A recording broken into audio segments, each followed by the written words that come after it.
Hey viewers, welcome. Social Foundations of Law and Development is coded as GPR 3104. It is taught at the university at the Faculty of Law as the basis for legal education. I'm going to start this series by dedicating the lecture to one prominent Africanist and a prominent Kenyan, a person that Kenyan society is seeking to forget, not because of anything, but for the obvious reason the society is so much ashamed of the way his life was prematurely terminated by a gunman in the middle of Nairobi. His name, Thomas Joseph Mboya. Thomas Joseph Mboya, a Kenyan, a flamboyant Africanist, and a Pan-Africanist, at the age of 20, could lecture the world on the future, but also on the time back then. A man born at Kilimambogo, today Kiambu County, and a man whose remains are buried in Rusinga Island on Lake Victoria, and one can visit the museum. But why social foundations of law and development? And why at this particular point in time you need this type of knowledge? First and foremost, before I carry on with the rest of the introduction in another video series, I would like to start by asking the following question. The question is, what is law? And why do we insist on law? Another question is, how is law associated to society? The third question is, what is society? The third question shall be answered in the next video. But let me struggle with the first question. What is law? Actually, scholars of law and law professors have struggled to come up with one shared common definition of law, and we don't have it yet. There are many definitions of law, and it is you also today to define law to yourself. I'm not saying that there is no definition, neither am I saying it is impossible to define law.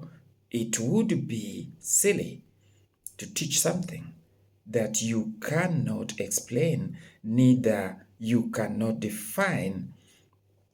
But the challenge is, or the trick is, the concept of law is such embedded in the social reality that it becomes somehow very difficult to come up with one common definition.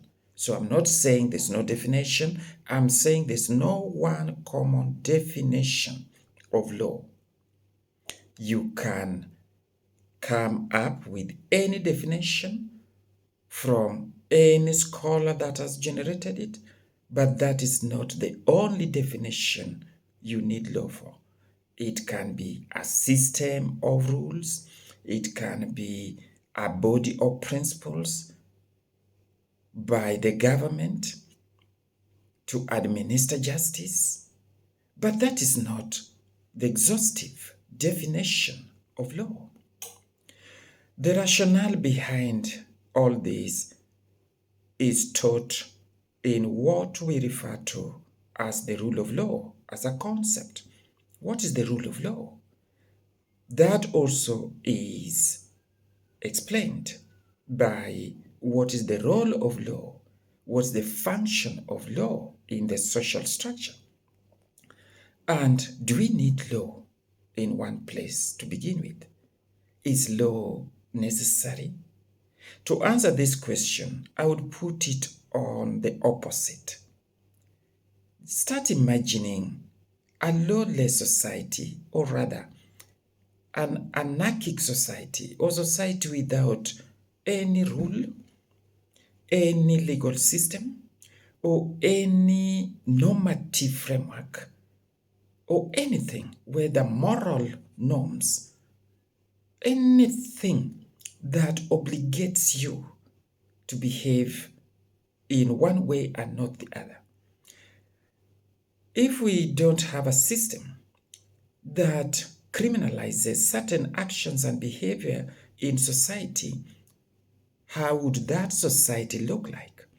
This is the first and initial description of social foundations of law and development, and this one gears us towards the next video that will be dedicated to the definition of society and the theories that have been generated around it. But our take home today here is very simple.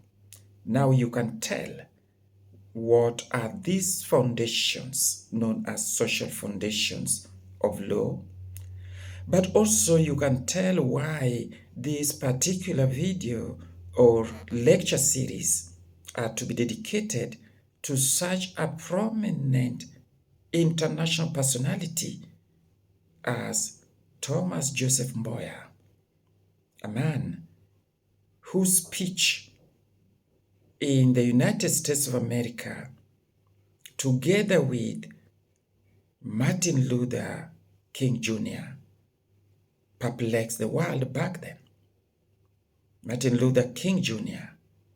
also was shot at and was terminated by a gunman because of his ideas and his involvement in social rights, social justice, and social uprightness. And this is the same to Thomas Joseph Mboya, a man whose name still rings in the corridors of social welfare, especially the industrial welfare or trade unionists. Central Organization of Trade Union, known in Kenya as KOTU, has the name of his college after Thomas Joseph Mboya, Tom Mboya College in Kisumu. This is only to remind you of the role Tom Mboya played as a trade unionist, basing himself from his lived experience as a worker and where he saw Kenya heading to, and why he had that brilliance and insight into the future of Kenya's society. Another important cliche attributed to Tom Mboya is his involvement in the Pan-African movement. Indeed, he is one of the founders alongside Dr. Kwame Nkrumah, a Ghanaian, and the father of Pan-Africanism. Tom Mboya had so much to teach us that time, but still Tom Mboya is alive and has so much to teach us today in the postmodern society. And that is why our takeaway here is, it is important to start the legal education using our social foundations. It could be the history of law in Kenya. It could be the history of Kenyan society. It could be the history of development in the Kenyan society. But also it is a cause that will connect you directly, not only with the knowledge of law, but also how to go about law, how to go about justice, but also how to deal with challenges as they come, and also how to cope with the social changes and maybe some critical challenges that we live today, such as unemployment, corruption, such as political complacency, such as tribalism, and things related to social crimes or social injustice. Thank you for watching. Thank you for being here. I invite you to follow this series up to the last for you to get to the bottom of SFL. Bye for now.